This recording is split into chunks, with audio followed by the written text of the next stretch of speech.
¿Cómo están? Bienvenidos a un capítulo más de Hablemos de. Hoy tenemos una invitada súper especial, es María Ángel García Ramos Guadiana. ¿Sí dije bien, Guadiana? Sí. Ella es activista en temas de derechos humanos y de discapacidad. Estoy encantado de tenerla aquí, porque aparte viene de Monterrey, nada más casi para esta entrevista. Ojalá. Pero bueno, bienvenida, María Ángel. Qué gusto tenerte aquí. Está padrísimo. Vamos a divertirnos y vamos a escuchar tu historia, va a estar increíble. Pues muchísimas gracias, Hugo. Yo feliz de poder estar aquí platicando. Y pues lista. Empezamos, nos arrancamos con esto. Vale. Oye, pues como sabes, la idea del canal, del podcast y de todo lo que hacemos es tratar de inspirar a alguien. Con que alguien se va a inspirar, una sola persona salga inspirada de este capítulo, yo me doy por bien servido. Seguramente van a ser más, pero bueno, por lo menos una podemos empezar. ¿Por qué no nos cuentas cómo arrancó toda esta idea de activismo? ¿Cómo te empezaste a dar todos estos pasos tan exitosos que llevas en ya varios años de esto? Pues gracias por el espacio. Siempre que me toca hablar de mí, de mi historia, ¿no? Últimamente más como el enfoque de lo que yo hablo es, pues, o sea, mucho derechos. Y hace tiempo que poco me había como tocado volver a mi historia otra vez, ¿no? Yo tengo 25 años teniendo una discapacidad motriz, ¿no? Y lo menciono porque obviamente es una parte muy importante en el hecho de que yo quiera o sea activista en temas de derechos humanos y discapacidad. Yo era una niña que caminaba regular como cualquier otra niña. Yo vivía aquí en Ciudad de México, crecí aquí en Ciudad de México. Y entonces de repente un día me dolió la espalda, horrible, de la nada. Me van al hospital. Me dieron medicamento y al día siguiente estaba en la escuela y regresé. Estaba en la escuela y en la escuela fue el dolor tan fuerte que en ese momento se me desconectaban las piernas, me caí del dolor tan fuerte que tenía de las piernas, ¿no? Y resultó que yo tenía, y eso es algo muy interesante de la discapacidad, cuando naces o cuando la adquieres, ¿no?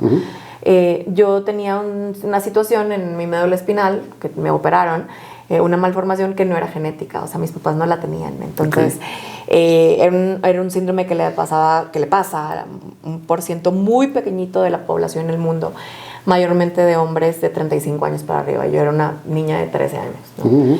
Entonces,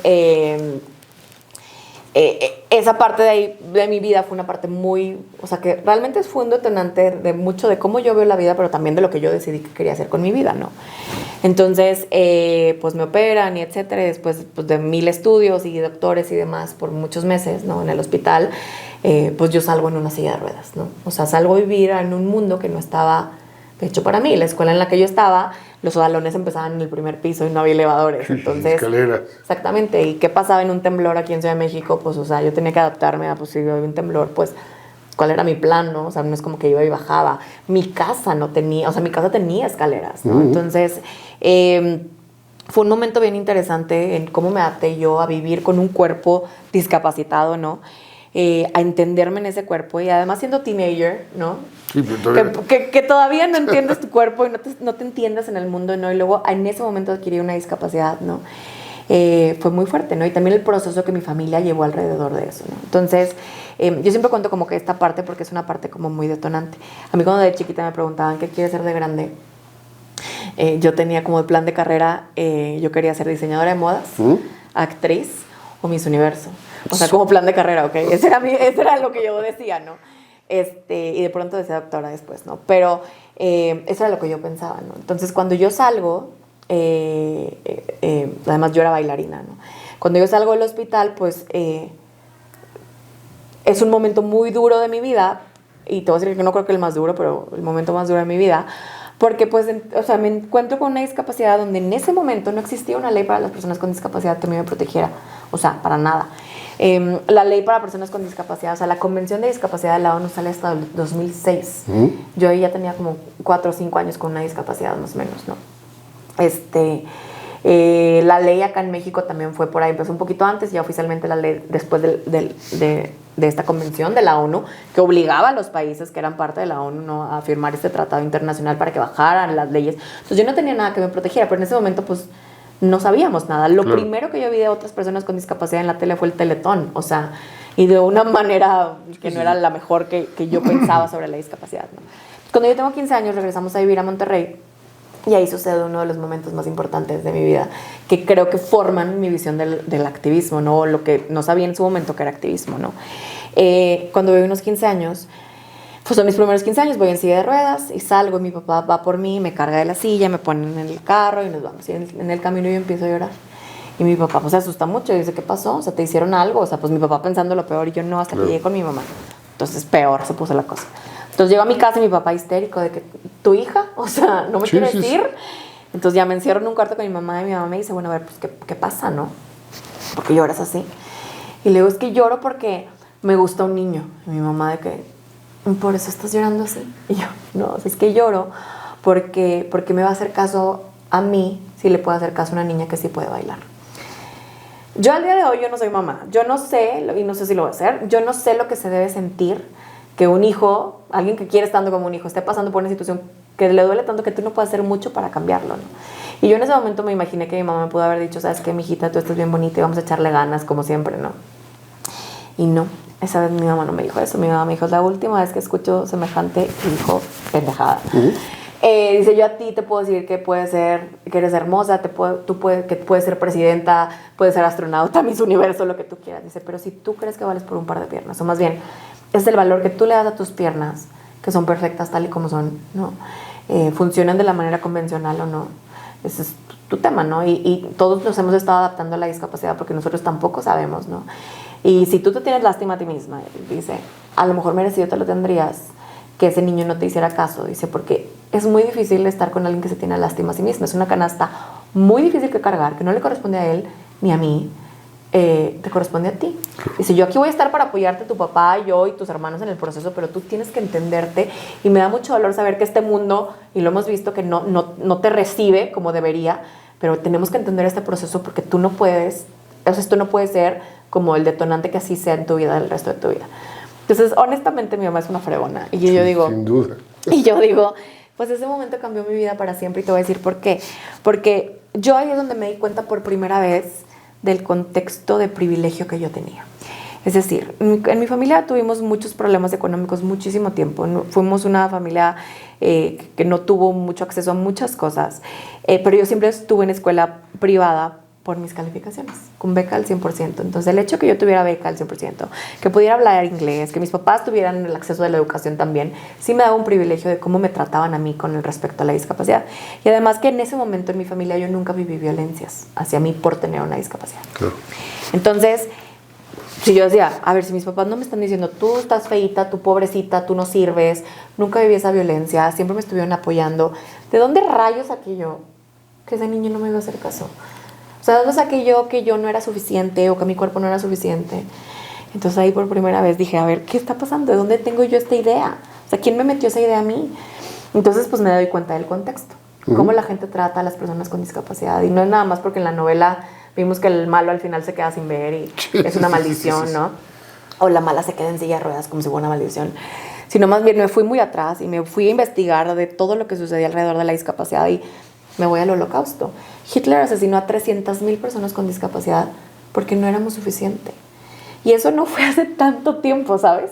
¿Fue el siglo pasado? Exactamente. O sea, hay gente que todavía está viva del Holocausto, o sea, de 100 años, 90 y tantos años, ¿no? Que vivieron experiencias así. Pero es decir, es un genocidio, en general fue un genocidio, ¿no? De la comunidad judía y otras, incluso especialmente hombres gays, pero también nadie habla de las personas con discapacidad. Y esa narrativa de que no somos suficientes en un sistema capitalista en donde si produces vales, si no produces no vales. O sea, cuando ya empiezas a tener más años y tienes de 65 para arriba, pues ya no vales. Como ya no produces, pues ya no nos importa. Si no produces como una persona con discapacidad y no puedes trabajar, pues no nos importa. Las leyes empezaron a evolucionar en donde el gobierno se tuvo que hacer responsable de la discapacidad, ¿no? O sea, antes era como, pues la discapacidad es tu problema, ¿no? Y no, o sea, tú tienes que resolver como gobierno la accesibilidad, la atención, la salud, el acceso al trabajo, porque es un tema de derecho. Uno, por el tema de ya después los derechos humanos, después del Holocausto, todos se quisieron poner de acuerdo, ¿verdad? Y la ONU y etcétera. Se hizo una ONU, pero... Ya todos se volvieron buenos. Exactamente, ¿no? Y ahorita pues estamos viendo que pues estamos volviendo lo mismo, ¿verdad? Sí. Pero yo sí creo, entonces en ese momento yo entendí que en el tema de derechos, si tú quitas el dedo del renglón, te los pueden quitar en cualquier momento. Ahorita antes que empezábamos la conversación hablábamos del tema de las mujeres. Yo soy una mujer que me identifico como mujer, que tengo una discapacidad, entonces vivo una experiencia muy diferente al resto de las mujeres porque tengo una discapacidad, ¿no? Y porque soy mexicana y porque soy latina y etcétera, ¿no? Pero debe de vivir una experiencia muy diferente una mujer ciega, yo no soy ciega, una mujer que es indígena y tiene una discapacidad, claro. Una mujer negra, una mujer trans que tiene una discapacidad. Entonces, yo entiendo que entonces la discapacidad no es un monolito, o sea, todos vivimos experiencias diferentes y la experiencia de ser mujer también puede ser muy diferente. Entonces, pues yo empecé estudiando, o sea, entendí eso, pero yo estudié diseño de modas como quiera y me gradué en diseño y arte y demás. Pero un año antes yo ya estaba trabajando en el Congreso del Estado porque yo decía, es que esta es mi pasión, el arte, y me fascina y lo voy a seguir haciendo el diseño. Pero yo decidí, a mí me llegó Diosito a decirme, esta es tu misión de vida, no muy romantizado. Yo lo decidí que por mi voz y por la plataforma que yo tenía, porque la gente me escuchaba, yo quería trabajar en esto. Entonces ya después estudié temas de derechos humanos, no soy abogada. La gente me pregunta, ¿qué eres abogada? Casi, ya, si suenas como abogada. Y yo no, a veces parezco, pero no. Y luego ya, pues ya una maestría, ¿no? Un MBA y demás. Entonces, para poder entender como un contexto y cómo yo puedo tener un mejor liderazgo para poder hacer estas como visiones estratégicas, porque al final la discapacidad al día de hoy está tratada como un tema sumamente asistencial. O sea, si el mundo pudiera, y lo digo muy en serio, si el mundo pudiera, se desharían de nosotros. O sea, y tú dices, claro que no, ¿cómo puede ser posible? Sí. O sea, estorbamos en mucho. O sea, si tú te fijas el sistema en donde vivimos es un sistema totalmente capacitista.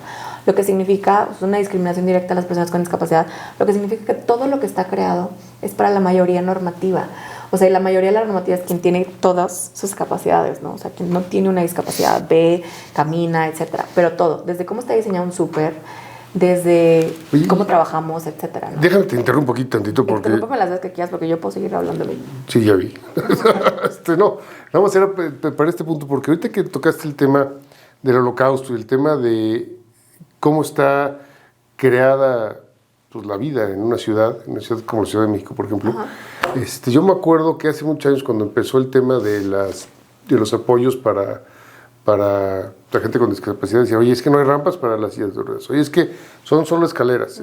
Igual yo cuando fui a la escuela era por escaleras y claro. Te rompías un dedo y de cojito, porque si no, no había cómo bajar, ¿no? Claro. Pero bueno, no había esa infraestructura, no hay, hasta la fecha todavía no tenemos una infraestructura aquí en la Ciudad de México, es una de las capitales mundiales, más grandes, con gente, con todas las jaladas que normalmente decimos los chilangos, que son ciertas, pero bueno, nos falta mucho. Yo me acuerdo que había clientes que me decían, Hugo, es que no voy a gastar no sé cuántos millones de pesos por poner un elevador para una silla de ruedas porque no tengo a ningún trabajador ni ningún cliente con silla de ruedas. Bueno, y si llega uno, si llega uno, veo qué hago. No, espérame, lo que te está marcando la ley es esto, y lo que tienes que tener para... Y muchos no lo hicieron, y muchos sí lo hicieron, y los que lo hicieron creo que tuvieron unas consecuencias reputacionales mucho mejores, yo tienen un mejor negocio que ellos. Pero bueno, eso está en el negocio. ¿No crees que es un tema cultural, y no solo de México, sino a nivel mundial, porque esto pasa también en Europa y en Estados Unidos, y creo que en Estados Unidos habrá mejor infraestructura, pero la cultura es peor para estos temas en algunos casos?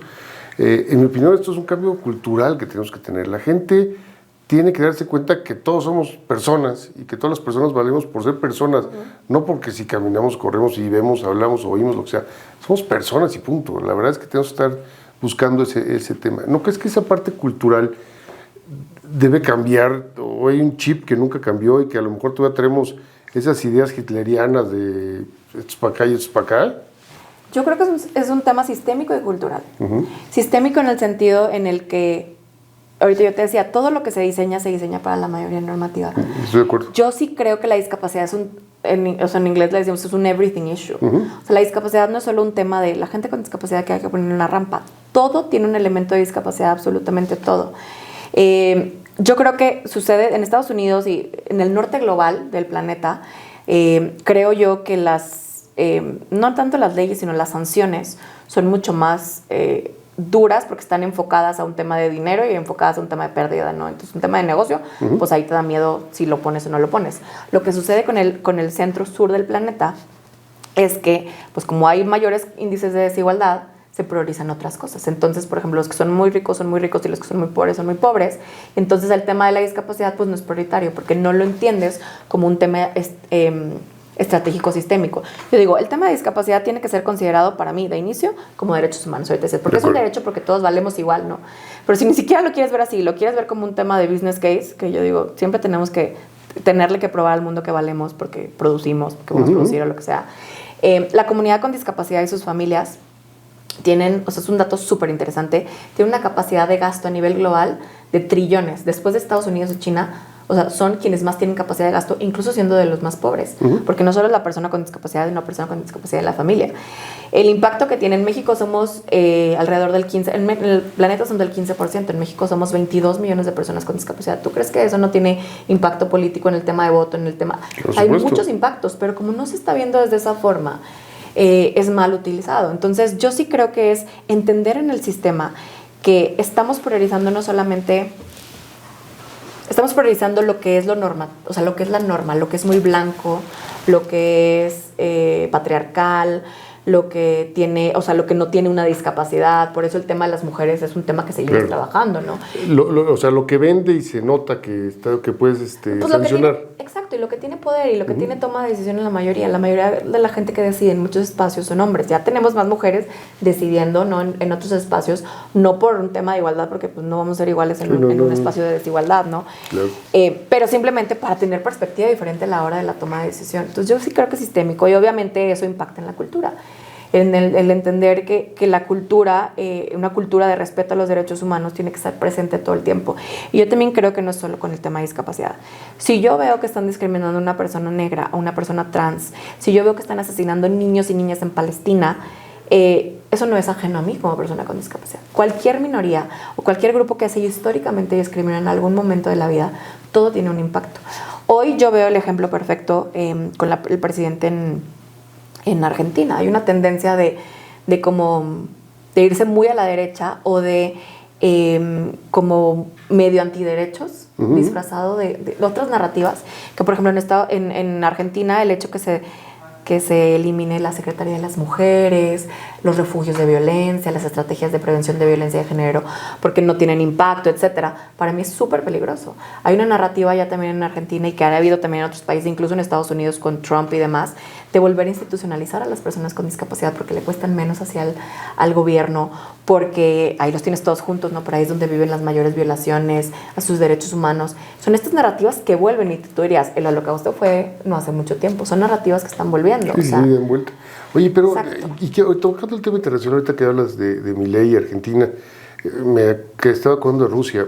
Yo en Rusia, yo me acuerdo de Rusia que es una ciudad vieja, o sea, son ciudades viejas que no tienen infraestructura nueva, pero me acuerdo que la gente con discapacidad, por lo menos los propios rusos, los trataban mucho mejor que los que yo he visto tratar en otros lados. Creo que la legislación no es la más friendly con los derechos humanos. Sí. Pero, no sé si porque fueran turistas, y la verdad es que lo desconozco, pero yo veía que era muy cálida, con los rusos más fríos que nada, muy cálida con la gente con discapacidad. Donde he visto más apoyo a la gente con discapacidad últimamente es en España. Por ejemplo, España creo que es un lugar que ya adoptó esa cultura y que ya es, vamos para adelante, ¿no? Ya vivimos todos iguales o parecidos, porque no son iguales todos tampoco en España, pero creo que es más friendly. Y decías tú, del país, la parte sur, del mundo, de la parte sur y el centro, yo creo que ahí es donde, como tú dices, como hay tantas diferencias y tantas necesidades, es donde más violencia de cualquier tipo hay hacia todas las personas con discapacidad. Sí, digo, los países más violentos en el mundo son en el centro sur del planeta. Los países más pobres son en el centro sur del planeta. Claro. O sea, los mayores índices de igualdad, donde hay más ricos y más pobres, menos ricos, más bien, muy poquitos ricos y muchos más pobres, es en el centro sur del planeta. Y yo sí creo que tiene una repercusión interesante esa desigualdad en el tema de leyes, en el tema de la implementación, en el tema de quienes tienen poder, no solamente desde el gobierno, sino desde las empresas, desde lo privado, toman como prioridad como en los países, ¿no? Yo sí creo que, por ejemplo, el caso de España es muy interesante porque el caso de España sucedió por Fundación 11 mucho porque solamente la comunidad ciega, pero hubo una presión muy grande desde la comunidad con discapacidad, con privilegio, desde España y los no tan privilegiados también, que han creado y han hecho cosas increíbles. Lo mismo había sucedido con Israel. Digo, ahorita está en una situación muy, muy difícil, ¿no? Toda la situación. Y había sucede en Chile también, donde habíamos como identificado, ¿no? Y en Chile, muy interesante, porque pues Chile también es un país que ha tenido como mucha resistencia del pueblo mismo, ¿no? De marchas, lo hemos visto, ¿no? Entonces, ha venido también desde ahí. Entonces, yo tristemente lo que creo es que en el centro sur del planeta, si no hay esa presión de marcha, de gente, ¿no? No cambian las cosas porque la prioridad no es en balancear la desigualdad tan profunda que hay, ¿no? Creo que hay un dato que sacó Oxfam hace poquito que decía que creo que en el mundo los ricos tienen más, los más ricos del mundo tienen más que todas las mujeres y niñas del centro sur del planeta, juntas. Entonces, esos yo creo que sí tiene esos son elementos económicos importantes, elementos de desarrollo súper importantes que a la hora de forjar una cultura, ¿no? Y de decir, ¿por qué a la gente aquí sí le importa y acá no le importa? Yo creo que esos elementos de contexto político son bien importantes, ¿no? Oye, sí, definitivamente. Volviendo a ti, ¿cuál fue el día que dijiste, me tengo que meter a apoyar a todas las personas con discapacidad, tengo que ser un ejemplo como lo eres para hacer más fuerte esta voz? Creo que han habido dos momentos importantes. El primero, y es el primerísimo de todos, es cuando yo quería ver a The Killers por primera vez. Y eso era muy joven yo, y fue cuando empecé, que todavía estudiaba y así. Y no los podía ver en algo tan sencillo como el acceso a la cultura y la recreación. Y yo dije, ¿cómo? El sistema no me va a ganar. El lugar estaba súper lejos. Y yo, pero es que yo los quiero ver cerquita. Tengo ahorrando y era mi banda favorita. Entonces moví el cielo, mar y tierra y los vi cerquita. Pero yo decía, ¿cuál es la diferencia entre yo y los que están allá en Gallola? Entonces eso fue lo que yo hice, que me metí al Congreso y empecé a mover ahí de que, a ver, yo tengo que hacer algo, entender la ley, entender la convención. Y la otra es cuando yo creé el colectivo hoy tengo un colectivo de mujeres con discapacidad que fundé aquí en México, que se llama Mexicanas con Discapacidad, porque yo empecé a escuchar un montón de historias de violencias de niñas y mujeres con discapacidad, que nunca les habían hablado de sexo o de menstruación, etcétera. Entonces yo dije, pues esa fue la parte donde a mí más me dolió. Dije, aquí hay algo, ¿no? Ahorita, digo, eso me ha llevado que además de que tengo ese colectivo, pues a mí me toca, soy la primera latina, que eso es muy lindo, pero digo, es que no debería pasar así, que está dirigiendo una organización global, que es la única que lleva los temas de género y discapacidades de lo global, que se llama Women Enabled. Y tenía 10 años con su fundadora, Estados Unidos, estaba basada en Estados Unidos, yo no me quería ir a Estados Unidos. Y ahí también, desde lo global, es cuando dije, madres, o sea, aquí también hay una desconexión enorme desde lo que se hace allá acá. Entonces ha sido, desde mi experiencia personal, en la música de Killers, ¿verdad? Luego lo que entendí con el tema de las mujeres y niñas con discapacidad que viven violencias, y luego lo que vi en la desconexión, que yo decía, pues si yo tengo la posibilidad de hacer esto, y pues ya en esta chamba que ha sido muy interesante, pues hacerlo. Y también me toca en Monterrey, bueno, en Nuevo León, ser la presidenta del Consejo de Discapacidad de allá. Entonces allá veo realmente cómo se ejecuta la política pública, no más de venir así. Entonces ya lo veo y digo, pues no, esto no jala, o esto es muy utópico desde nuestra parte pedirlo, pero sí ha sido para mí las mujeres las que me han inspirado, ¿no? Y ahorita que toca, se nos está acabando el tiempo, ahorita que tocas Nuevo León, yo quiero hacer un reconocimiento especial. Creo que Nuevo León, cuando yo pensé que nunca lo iba a hacer, por ser del punta de lanza, ha sido de los primeros en que están metiendo más fuerza, importancia en temas de discriminación a todos los niveles. Me da mucho gusto, la verdad, porque tengo muy buenos amigos de allá, mis socios de allá, y la verdad es que me da un gustazo que pase eso. Se nos acabó el tiempo y necesito que, por favor, para todo el público, tu público que está viendo ahorita, le des 5 tips. 5 tips de cómo pueden ayudar a hacer que esta cultura que estamos platicando cambie y que realmente podamos tener una cultura de cambio. Bueno, yo creo que empezaría pensando en 5. La primera es que entendamos que no existe una sola historia. O sea, si queremos hablar de personas con discapacidad, no es las personas con discapacidad. Todas las personas con discapacidad tienen contextos diferentes, y más si vienen, o sea, si entendemos que venimos de perspectivas diferentes. La segunda es que si queremos hablar de temas de género o de desigualdad o de discriminación, tenemos que entender que tenemos que tener una perspectiva interseccional que se junta con la primera, que es yo puedo tener una identidad, ser una mujer, pero no vivo la misma experiencia de lo que decíamos al principio. Siendo una mujer, general como siendo una mujer con discapacidad. Por ejemplo, yo puedo vivir 10 veces más violencia que el resto de las mujeres, ¿no? Claro. Especialmente sexual. Entonces, entender como eso que tenemos esas experiencias interseccionales. La tercera que yo diría es que es importante como reconocer las pocas plataformas o el privilegio que podamos, poco o mucho que podamos tener en la toma de decisión para la incidencia en cambios. A veces pensamos que el cambio solo lo hace un presidente, una presidenta, el CEO de una compañía, ¿no? El socio mayor, pero creo que todas las personas tenemos plataforma. Puede ser tu Instagram, puede ser tu familia, puede ser en tu equipo de trabajo. Al final siempre hay un pedacito de privilegio que tenemos de diferencia al resto de las personas. Y en su mayoría privilegio económico, porque pues, a veces las mujeres pues, no hay mucho privilegio cuando vivimos tanta violencia, ¿no?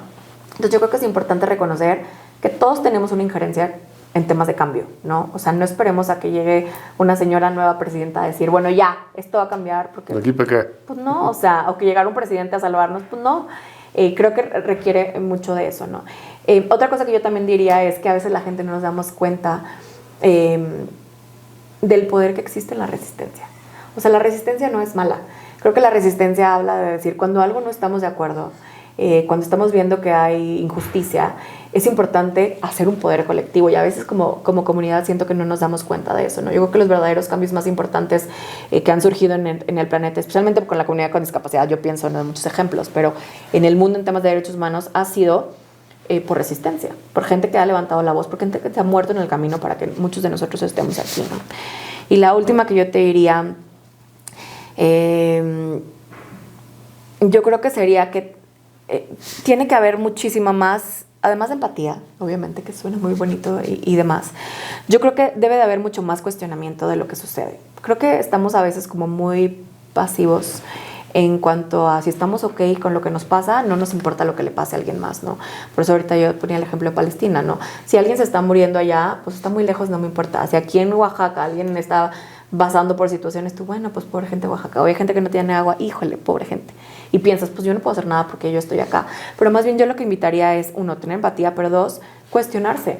¿Por qué la gente no tiene agua? ¿Por qué la gente que es pobre?